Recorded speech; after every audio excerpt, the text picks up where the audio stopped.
Hey guys, this is Sprite from Conde Systems, and today I'm going to show you how to design for a curved or a conical latte style mug. As you can see, I have my template opened, and it does have a pretty severe curve on the top and the bottom, and so I'm going to show you how to adjust your artwork to account for that curve. So I already have a piece of art open. This is called Aztec Modern. It's a design that we have available on condedesign.com, and I'm just going to take it and copy it, hitting Control C to copy, go to my template, hit Control V to paste, and then I'm going to group it. As you see, I have my object manager open over here, and the way that you get that open, you go to Window and Dockers, and then you can click which Docker window you want open. I have the contour open, always have the text properties open, and then of course the object manager and my command center, which is a DAS function. Alright, so I want to group my Aztec Modern pattern. So I have this first one clicked. I'm going to hold down Shift and click onto the bottom one. Make sure I have everything. So I have everything selected. I'm just going to hit Control G to group it. I'm going to send this to the back by hitting Shift and page down. Okay, and so now I'm ready to adjust my artwork to fit the curve. The first thing I want to do is center it all, so I'm just going to draw a big box around it, hit C to center, E to align, and then I'm going to shrink it down so it fits within the parameters of my box. So I'm just going to hold down Shift as I drag my mouse inward, holding down Shift as you move in and out. That's going to move everything consecutively instead of having to pull one side out and then the other side out. It constrains your box size. So, alright, and if you see me undo something, that's me hitting Control and Z, so I can actually undo quite a bit. And then to redo that, I just hit Control and Shift Z. Okay, so now that we have this ready, sized how we want it, I'm going to bring my artwork up so I can better adjust to this curve. So in order to curve this artwork, we're going to go over here to our envelope tool. Normally the envelope tool is going to look like this, and then you're going to hit the flyout menu and go down to envelope. Okay, when you open the envelope, you have a couple of different options up here. You have an unconstrained mode, you have a straight line, a single arc, and a double arc. For this particular one, you want to use a single arc. I would definitely suggest playing with this tool. This is how you get those really great text effects. So the more you play with this, the more you know, the more things you can do. So we're going to click on single arc. I'm going to hold down Control as I click on this node down here, and then drag my image up. And what happens when you hit Control is both the top and the bottom move. So let's go hit Control Z and undo that. I'm going to show you what happens when you hit Shift. If you hit the Shift key as you drag inward, what's going to happen? Well, let's go back and make it in a single arc line. So you hold down Shift and you drag in, and then both sides drag in. So there's quite a few effects that you can do here. But for what we're doing, we do want to hit Control because we want everything to move constraint. So we just click it. I'll go back here. There we go. Click it. Click. Hold Control. Click your node, and arc it up. Okay, so that looks pretty good. As you can see, that arc matches the bottom arc pretty well. So now I just want to have both colors in there. So let's see. Oops.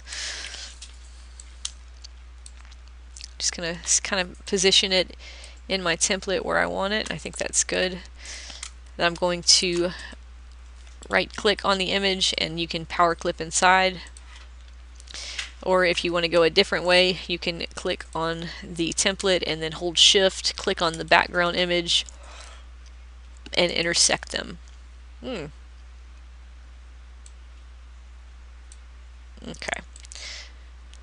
So we're going to go ahead and get rid of this, just bring it over to the side.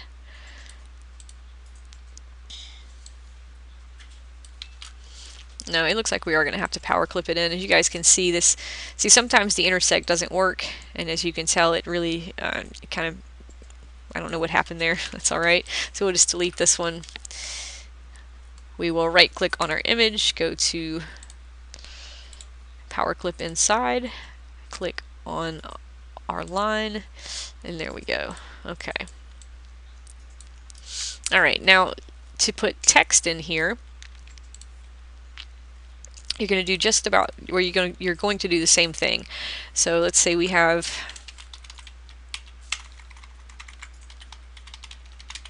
Philip, and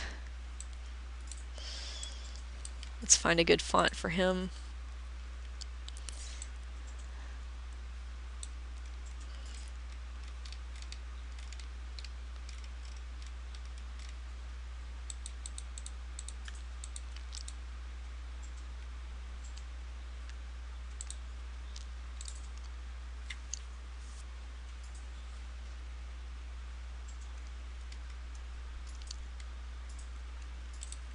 Okay, that'll work. So as you can see, it's straight across, and what we want to do is arc it. So we're going to go back here to our envelope tool, make sure we have our single arc mode selected. We're going to hold down Control, and we're just going to move it to make sure both curves are the same, are consecutive. So we're going to center this, make it a little bit bigger. I'm going to fill it with the blue and outline it with the orange. So in order to do that, I'm going to select my color dropper tool, click on the blue, and then it brings up my paint bucket, and I'm just going to fill in the word Philip.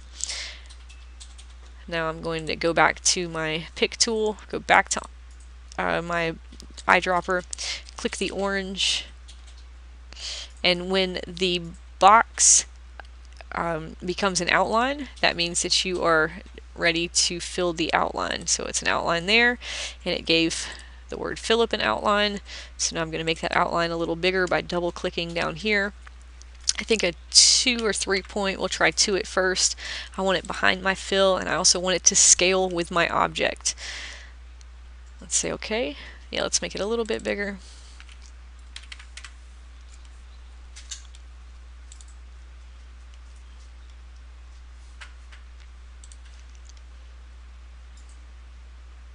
Alright, I like this, but I'm going to add another outline to it. I think if we did it in this tan color, it would look nice. So since this one already has an outline, what I'm going to do is change that outline to this tan color, and I'll show you why in just a minute. So we're going to make this significantly bigger. We'll probably go about 8. And then I'm going to duplicate the word Philip. So I'm going to hit Control D.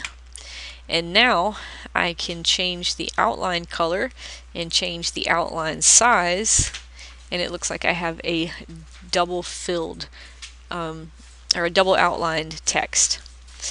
Alright guys, I hope you learned a lot, and happy sublimating.